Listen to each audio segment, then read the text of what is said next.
I really appreciate you taking the time. My staff is crazy about you, man. There's no such thing as an expert leader. The best leaders I have ever met are students of leadership. And though I've written books on the subject, I'm constantly learning from those who know more than me, which is why I'm so excited to sit down with somebody with over 50 years of leadership experience. I'm proud to sit down with President Joe Biden to hear his thoughts on leadership, inspiration, and what helps us get out of bed in the morning. This is A Bit of Optimism. Mr. President, thank you so much. This is such a treat for me as a student of leadership to sit down with somebody who, I mean, whether you know it or not, you've studied leadership for, most of your life. And so I want to start with a question that's rather timely, if I may. My 13-year-old nephew, Jacob, is running for class president today, actually. And so I was wondering if you have any words of advice for young leaders on what he should expect should he win the election that he's running for. He should expect to have to do what he said he was going to do. Look, I remember I used to stutter when I was a kid, but I was always sort of the leader of the pack in my gang, and I was elected class president in grade school and high school. And the biggest thing is, I think, for him to let people know that he cared about what he said. And it sounds silly to say that, but I really mean it. It doesn't matter how old you are. People know whether or not you meant what you said. When did you learn that lesson? Well, look, I kind of won the gene pool lottery. My dad used to say, for real, you're a man of your word. Without your word, you're not a man. From the time we were kids, from little, my mother would look at you and say, Joey. She was 5'1", and had a backbone like a ramrod, but she was everybody's mother confessor. She'd say, Joey, remember, courage lives in every heart, and someday it'll be summoned. You've got to do what you say you're going to do. I think of all the expressions that I grew up believing. My mother would say that, if you have to ask, it's too late. My dad would say, family's the beginning, the middle, and end. I mean, for real.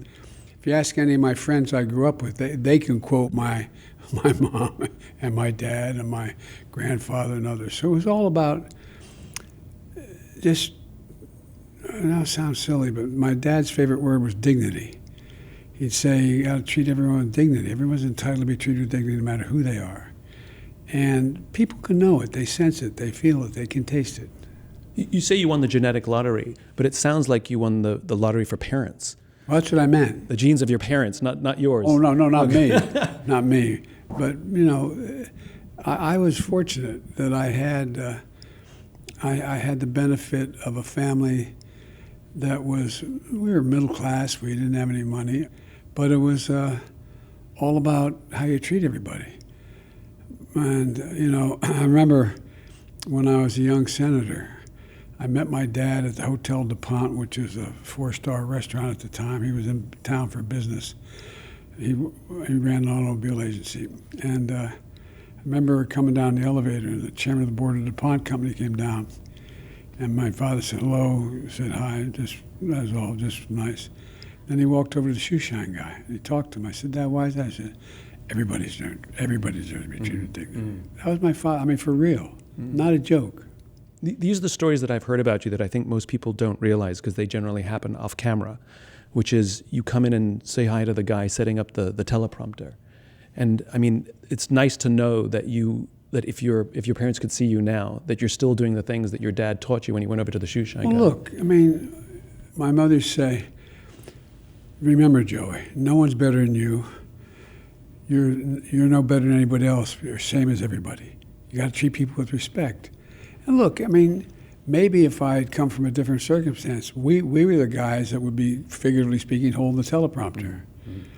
But I think a lot of people forget where they come from. As people gain power or rank or money, you and I have both met people who they think they deserve the rank they've been offered.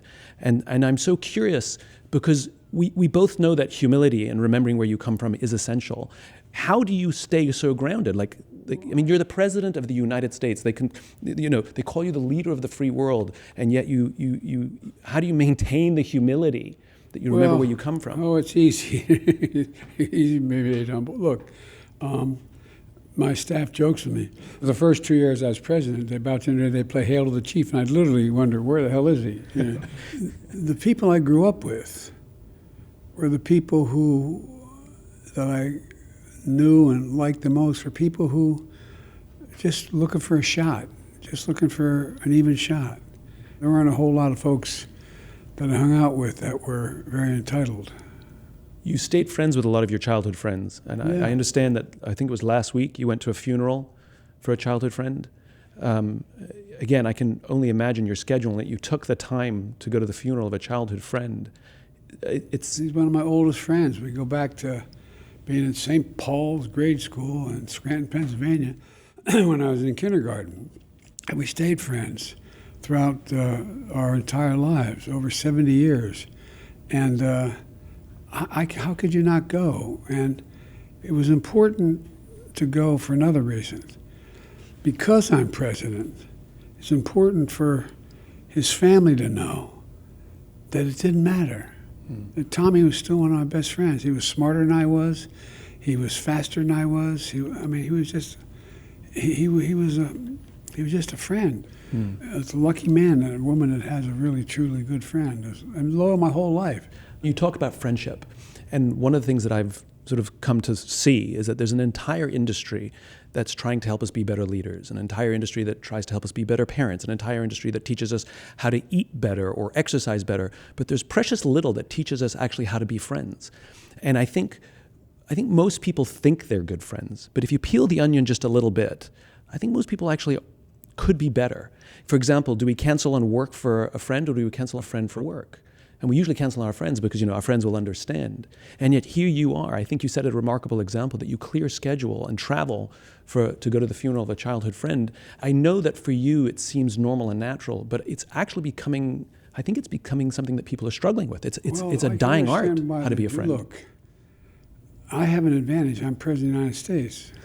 No, I'm not being facetious. For example, I have a rule. I realized when we were doing the Bork hearing, which was a very controversial hearing, the fellow who had done the most research, the most informed, this was a 5-month process. This particular guy was having trouble at home with his family. And the hearing started, and I realized and I said, no, you can't show up. He said, but I'm the only one. Go home. Take care of first things first. And I didn't realize my whole staff didn't know that. So I write a letter to every new staff member. If you have a personal problem and it's real, you don't have to tell me what it is. Just tell me you can't be in and go take care of it. Because I know you're not going to lie to me. And if you do, you're fired. But just if you need it, just take it. And you don't have to tell me it's because your son is dying or your wife and you are having a problem or your mother's ill. Don't give me any explanation. Because that's what I did. After I got elected, my wife and daughter were killed, and my 2 boys were badly injured, and life was kind of upside down. And make a long story not quite so long, it was one of the things that I didn't want to stay in the Senate. And a number of senators, 5 of them got together, from Teddy Kennedy to Tom Eagleton to Fritz Hollings, to convince me to stay for 10 months. And what I realized when I have a rule. If there's something important to my children and there wasn't a critical vote, I'd go to the parent-teacher meeting. Not a joke. Like my wife tells a story about how when our daughter, it was her birthday, and it was a big deal. But I used to commute every day in the train. So what I did was I found out there were going to be 4 hours between a vote. So I got on a train, on the 4 o'clock train, got off at 5:30. She was standing on the platform with a cake to blow out the candle, and I got in the southbound going south. Because that's what family does. And I was able to do it. I had 500,000, a million bosses, but it's much harder if you have one boss who can fire you. So I let everybody in my staff knows for real. If you've got a personal problem, just say, I can't be in, and go. And so it's not like I'm not being so noble. I just want them to be able to do the same thing I can do. You talk about when you lost your daughter and your wife, that the relationship with your sister got a lot closer. I was already so close. She was on my handlebar since she's been 3 years old. I really mean it. She's my closest friend in life. And she has more courage and brains than anyway. So when I lost my wife and daughter, she had just been married, and she and her husband, she gave up they were hospitalized for a long while, my surviving sons. And I stayed in the hospital. When I came home, they had given up their home. They had moved into my house, helped me raise my kids. That's amazing. And 2 days after I got married the second time, no man deserves one great love, let alone two. Years later, I got married again. I came home and they were gone. They were just there to support. Yeah, and they're always there for me. She managed every one of my campaigns. She called me this morning. Anyway, long story. To change tack slightly, trust in government has declined precipitously over the years. I think in the 1960s, it was something like 70% of people trusted government, and now the numbers are hovering around 20%. You were inside, in government, this entire time, watching what was going on behind the scenes while that trust eroded in the public. Looking from the inside out, could you start to see what was happening, the way that business was being done, that you could predict that this is not going to be good for government and the relationship with the general public? I was a senator for 36 years, and so I had a lot of friends on both sides of the aisle. We'd argue like hell, but we were friends. And so when I was vice president and things really began to go south, I realized they weren't talking to each other very much. So what I did was, as president of the Senate, I showed up to go to lunch in the senator's dining room. There's 2 dining rooms down that hall by the elevator, first floor. On one, there's a waiting room, and then there's a big restaurant where I could take you as a senator, I could take you as my guest.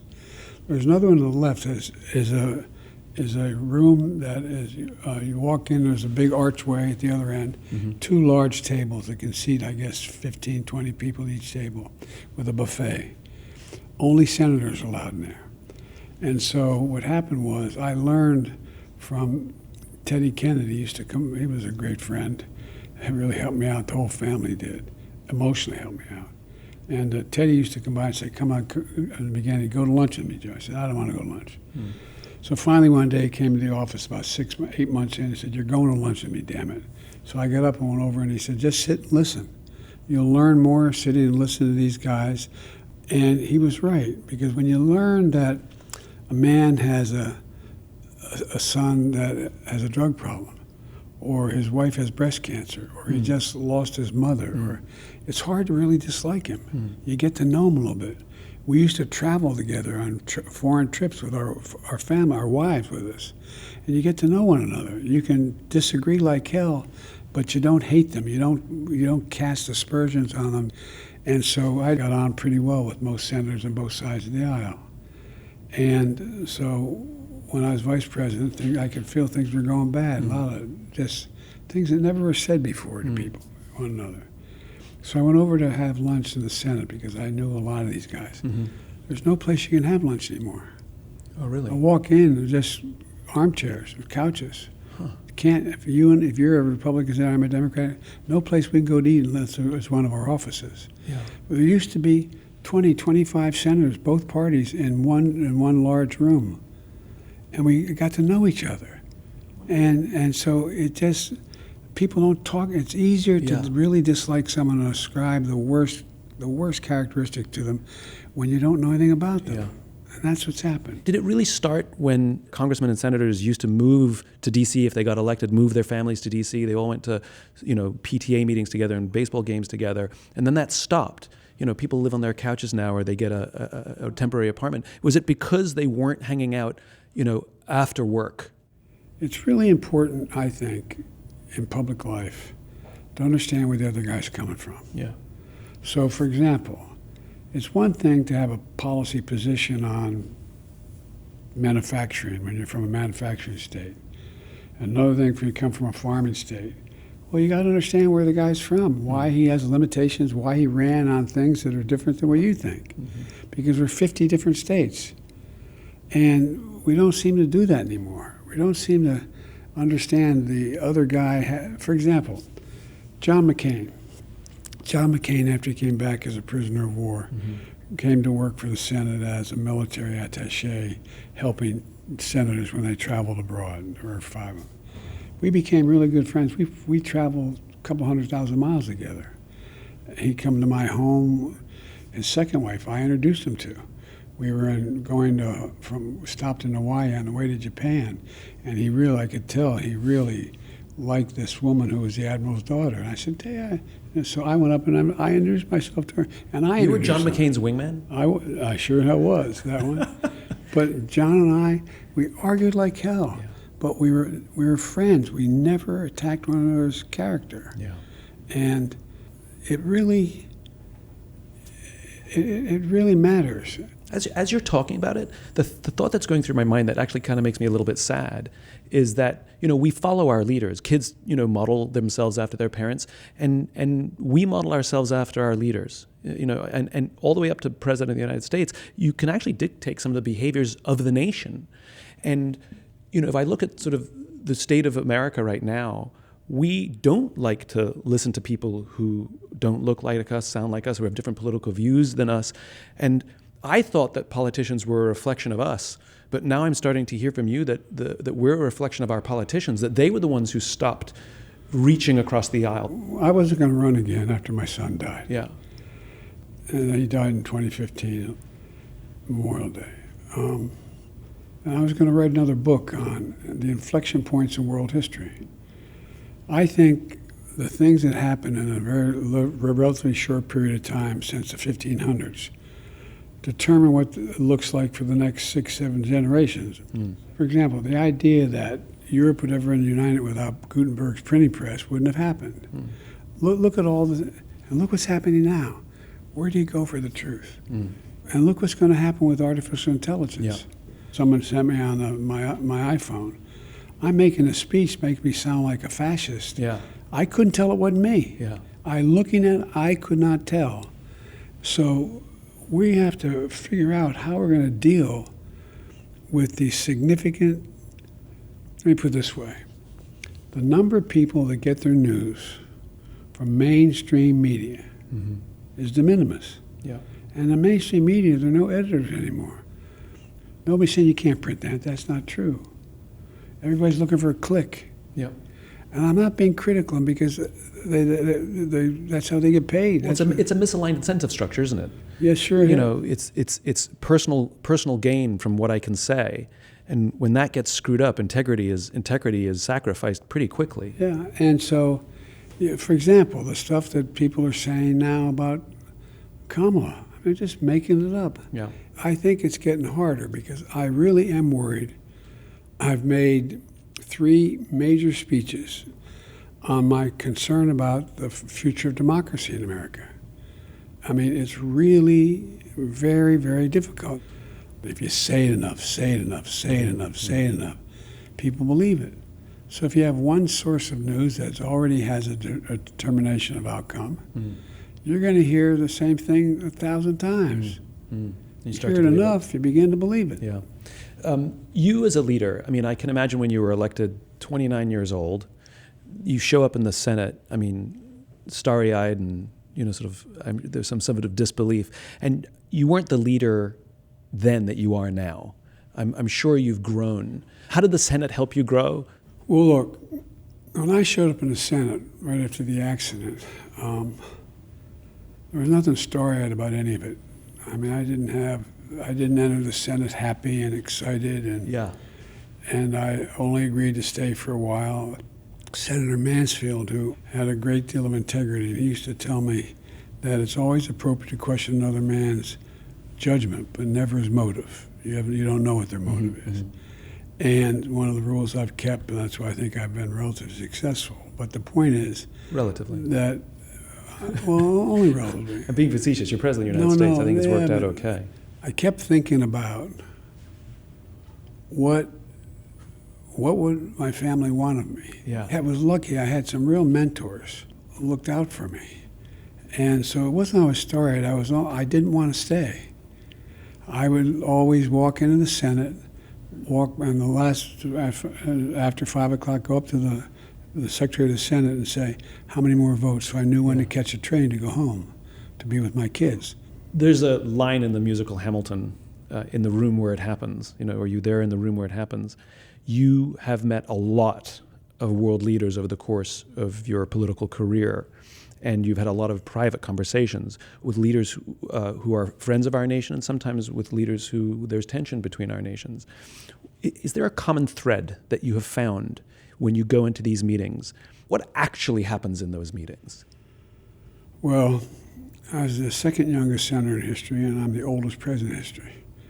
I've probably known personally and spent time with more world leaders than any president has in American history. Not to make good or bad, just longevity. Mm-hmm.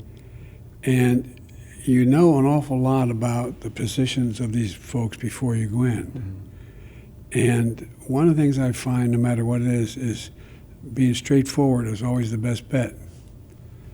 Especially to get, and when I want to really get down with another world leader I disagree with, whether it's Putin or whoever, I do it alone. Mm-hmm. Just he and I in a room. Because you take a measure of a man, whether you know he knows he's lying to you, or you know he thinks he's telling you the truth. You get a sense of whether or not they care about what they mean what they say, or they're just trying to mislead you. And that also requires an awful lot of intelligence background and work and knowing these people. For example, he wouldn't mind my saying it. When I got all those prisoners freed from Russia, one of the things I had to do was get the Chancellor of Germany to release a really bad guy in return for getting those.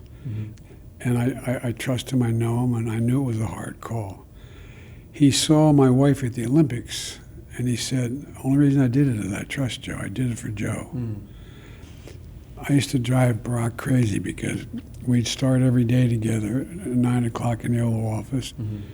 And one of the things I always say to him, all politics is personal. It's personal. It's a personal relationship. It matters to know who the other person is. And I think most of these guys, good, bad, or indifferent, are pretty good reads of personalities. They can tell whether or not you mean what you say, and you say what you mean, and you have any empathy. So I think it really matters building personal relationships. So one of my favorite things about America is our optimism and our idealism. And I love to joke with my friends that we celebrate our independence on July 4th, 1776. But that's not when we had independence. That's when we signed the Declaration of Independence. We didn't win our independence until September 3rd, 1783, with the Treaty of Paris, full 7 years after the signing of the Declaration of Independence. But in true American fashion, we celebrate our independence from the day we thought about it, not the day we actually had it. And I think George Washington wasn't elected until, many years later, 6 years later. And this is my favorite thing about America. Just like we just believe we can. But it seems to feel these days that our idealism and our grandized sense of optimism seems to be diminished.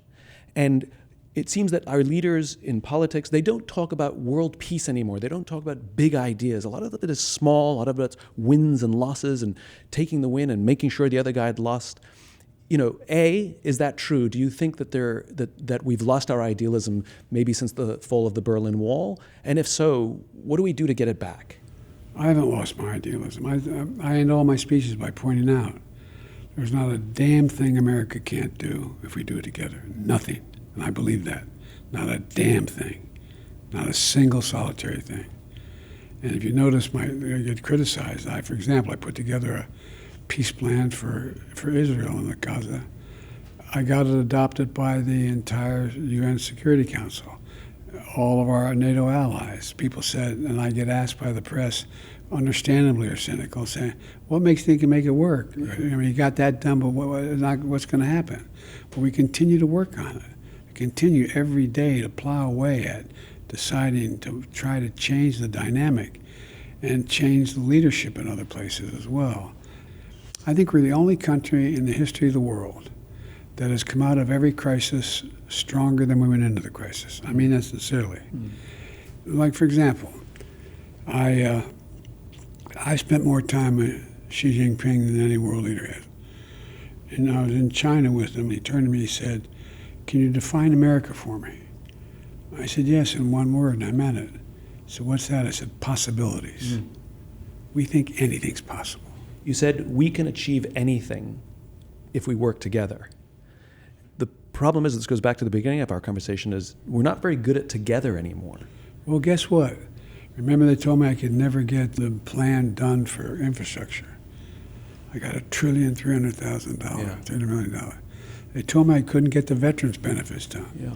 I got it done. They told me I couldn't get every single thing we passed. 5 major pieces of legislation.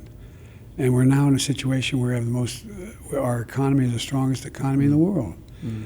So what I have been surprised about, and I will not tell you the names because I promised I wouldn't. In my first 2 years, there were 7 senators on another team that I used to work with who individually called me to tell me, "Joe, I agree with you, but I just can't do it. Yeah. I just can't do it."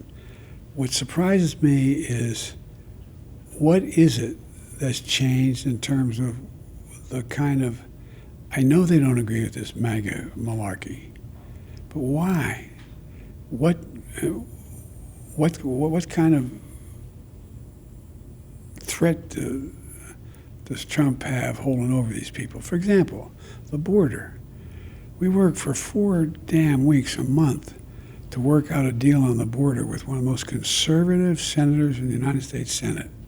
We got a deal. We're about to have it pass. As it was voted on, Trump picked up the phone. This is public knowledge. Yeah. Called the Republican senators and said, "You're in trouble with me if you support it. All you're going to do is help Biden and hurt me." Even though he acknowledges it's the single most significant thing we could have done. That is a big change. I think it goes back to where we started this conversation, which is when we can no longer see each other as human, we become caricatures, and we no longer are willing to invest in building relationships and trying to understand. And you said in the Senate, when you could just sit down and eat with people because the literal environment encouraged people to eat together, and now you cannot. Well, but these guys knew this is the right thing to do. That's unusual. Yeah. For someone to know, and they're good people. Yeah. They're decent women and men. You've had a remarkable career. You've achieved some amazing things over the course of your career.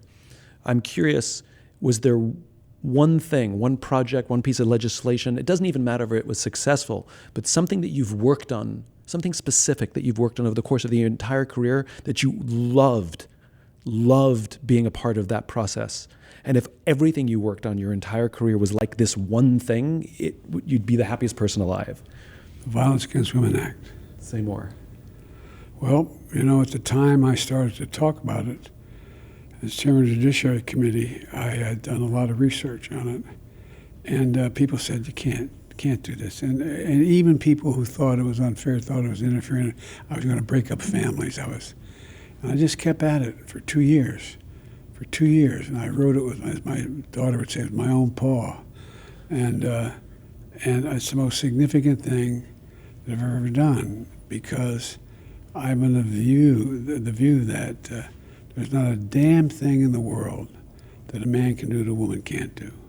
I mean that sincerely, nothing, number one. Number two, that the victimization and abuse of women, my father used to say, the greatest sin of all, and this is really what he said, is abuse of power. And the greatest abuse of power is a man lifted his hand to a woman or a child. And that's what, it was rampant.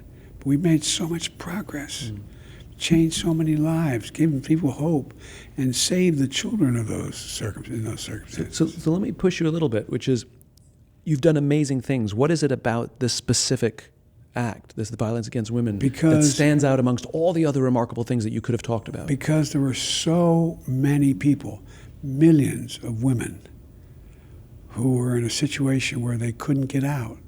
They didn't have any options. And we changed the law, we changed the rules, we changed everything, from providing housing to providing opportunities. And what it's done, it's also created a generation of women who don't put up with it anymore, who are able to step back from it. But the biggest thing it's done, in my view, is see the incredible change and opportunity it presents for the children of these marriages. And what is it that you loved about it? Again, because I was a runt. I was a skinny guy who stuttered, but the abuse of power was the worst thing anyone could exercise. And for example, I remember that we lived in Scranton, Pennsylvania. We had lived in Scranton. We would go home for the summers and live in my grandpa's house, all holidays and everything. And one day we're up there, and there was an area in Scranton. I lived in a place called Greenwich, which was a middle-class neighborhood. And there was a place called the Plot down by the Lackawanna River. And the guys in the Plot had some tough gangs, and they'd come up our way. I was 13 years old or 14 years old, and a group of guys came up from the Plot on Dimmick Avenue, which is behind my house. And my mother's looking out the window in the pantry, and looked out through the small backyard, and sees this one guy, he's a little older than me, smack me and really hit me in the face, knocked me down. And I got up and I came walking in, and my grandfather was at the kitchen table, retired. "What's the matter, Joe?" I told him. He said, "Oh, that's a shame, honey." Walked in, my mother said, "Come here, Joe." I just watched what happened. "You go back out there and smack him." I said, "Mom, he'll kill me." She said, "I'll give you a quarter if you do." She said, "Because if you don't, you'll never be able to walk out there. But one thing, Joe, when you walk out, you've got to make sure, wait till he comes up to you, and you got to hit him right in the nose, as hard as you can." I said, "He'll kill me." I said, "Joey, I'm telling you." So I went back out. I was more afraid of my mother than I was. Hit him in the nose, started bleeding, went, "Ah!" and ran. The point was, my mother would say, "You just can't yield to a bully. Yeah. You can't do it." I was scared to death. Once I was so brave. That's what Tommy Bell and I were talking about before he died. The thing that I've loved talking to you about, and the pattern that I see over this entire conversation, from the legislation that you're proud of, and the conversation about friends and the losses you've had as in your personal life, and this story as well, is you always provide protection for people so that they can do the thing that they need to do to protect others. But just like your mom gave you top cover, for you to go fight the bully, and you passed legislation so people could go protect other people. And even what you do with your staff, you give them safe space to go look after their families. And it seems like through your whole career, you've offered people the safety and protection and backup so that they can do that thing for others, that the people that they love. Everyone deserves a fair shot. And there's so many ways we can do it. It's beautiful. Mr. President, thank you so much for taking the time. I'm not sure this is worth your time, but thank you for that. And so inspiring. Thank you so much, Well, sir. thank you. Appreciate it. If you enjoyed this podcast and would like to hear more, please subscribe wherever you like to listen to podcasts. And if you'd like even more optimism, check out my website, simonsinek.com. Until then, take care of yourself, take care of each other.